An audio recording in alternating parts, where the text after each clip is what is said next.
किसी को पाप धोने हैं, किसी ने पाप किया वो चला जाए। कोई बताता है जो पाप करता है? आपने कोई भी पाप किया तो आप बता दो किसी को कि आपने पाप किए। महाकुंभ का महाआगाज हो चुका है, तो वहीं महाबवाल भी जारी है। बवाल चंद्रशेखर आजाद के बयान पर 9 तारीख से नगीना सांसद संतों के निशाने पर हैं। विरोधी जमकर लपेट रहे हैं आजाद के बयान पर, जो उन्होंने महाकुंभ को लेकर दिया था।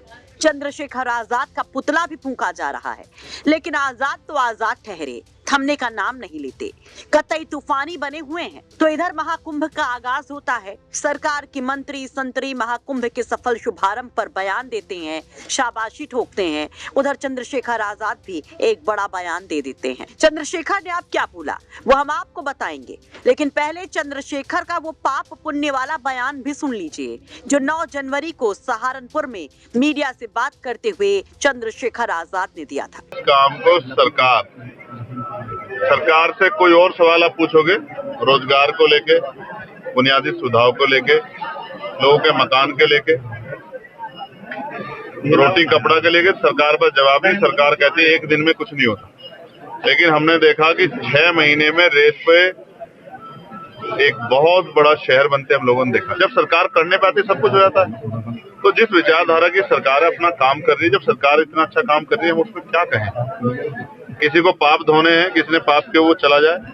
कोई बताता है जो पाप करता है? आपने कोई भी पाप किया तो आप बता दो किसी को कि आपने पाप किए। मेरा ये कहना है, हम इस देश में उन लोगों के लिए रोटी कपड़ा मकान बुनियादी सुविधा और सम्मान की लड़ाई लड़ रहे हैं, जिनको हजारों साल तक जाति धर्म संप्रदाय के नाम पे अपमानित किया गया। और जहां एडमिनिस्ट्रेशन, कई बार मीडिया, पुलिस और जुडिशरी भी एक तरफा खड़ी दिखाई देती है, उन कमजोर वर्गों की लड़ाई हम लोग लड़ने काम हुए, जिनको आजादी के इतने दिनों बाद भी इज्जत की जिंदगी नहीं मिली। जब इस बयान पर बवाल मचा तो चंद्रशेखर दोबारा सामने आए और पेश कर दी अपनी सफाई। फिलहाल चंद्रशेखर की इन बयानों और सफाई पर न केवल नेता और धार्मिक लोग भड़के हुए हैं, जमकर लानत मनालत की जा रही है। तो वहीं अब चंद्रशेखर आजाद ने महाकुंभ के आयोजन के मौके पर खुशी तो जाहिर की, लेकिन एक वीडियो शेयर कर योगी सरकार को घेर भी लिया। महाकुंभ के शुभारंभ पर आजाद ने तंज कसते हुए सोशल मीडिया प्लेटफॉर्म एक्स पर वीडियो शेयर कर कहा, सरकार के पास इतनी शक्ति होती है कि जब सरकार ठान लेती है तो असंभव कार्य भी संभव हो जाते हैं।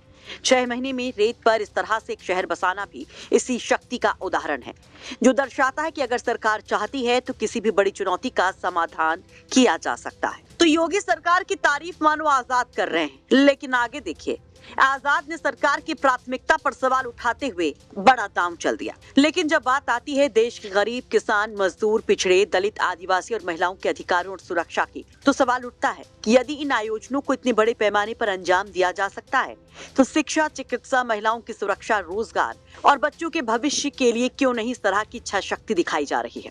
सांसद चंद्रशेखर आजाद कहते हैं कि अधिकार हमारी प्राथमिकताओं में कहीं पीछे रह गए हैं। झांसी में आग लगने से नवजात बच्चों की मौत और ऑक्सीजन की कमी से बच्चों का दम तोड़ना, ये घटनाएं साफ दिखाती हैं कि जनता की जान और उनके बुनियादी अधिकार हमारी प्राथमिकताओं में कहीं पीछे रह गए हैं। आजाद कहते हैं कि क्या हमारी प्राथमिकताएं गलत हैं? क्या सामाजिक उत्थान की दिशा में गंभीरता की कमी है? क्या व्यापक जन कल्याण में सरकार से हमारे द्वारा सवाल करना गलत है? यदि समाज के वंचित तबकों के उत्थान के लिए भी उसी दृढ़ संकल्प और इच्छा शक्ति से काम किया जाए तो एक स्थायी बदलाव संभव है। जय भीम, जय भारत, जय संविधान। तो जिस तरीके से सवालों की झड़ी चंद्रशेखर आजाद लगा रहे हैं, उस पर आप लोग क्या कहेंगे? कमेंट बॉक्स में अपनी राय जरूर रखिए।